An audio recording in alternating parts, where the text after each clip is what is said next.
People with mental health problems shouldn't be treated differently to people with physical health problems.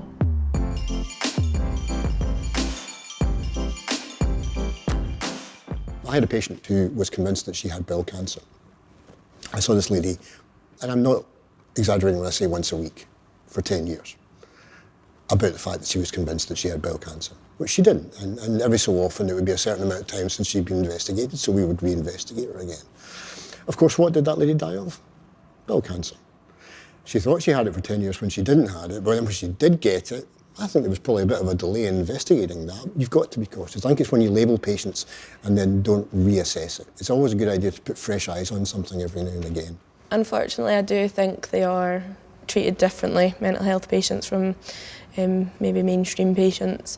I do think there's quite a big stigma still. I had a patient that was in and out of prison and was on trial for so many different crimes. He was into heroin and all drug use. You know, he was branded a junkie, and staff were really derogatory about him. But actually, when I spoke to the patient and got a bit of history, he's never known a life of a normal childhood.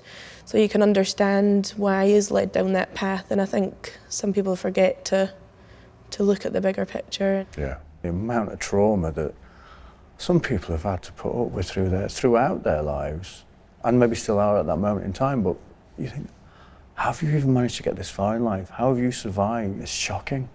There's always more depth to things than what we know. When they're in the ward, if they've got a diabetic foot ulcer and you can treat them, you do the dressings and you see it getting better quickly, and you invest the time because the end is happening quicker, whereas the patient with a mental health issue, sometimes it takes months, years to get the right, and do we get fed up? Oh, for goodness sake, you know, they're back in again, they're no fixed yet, or away you go, whereas, oh dear, you've got another foot ulcer, that's a shame, there's the antibiotic, oh great, better, home you go, you know.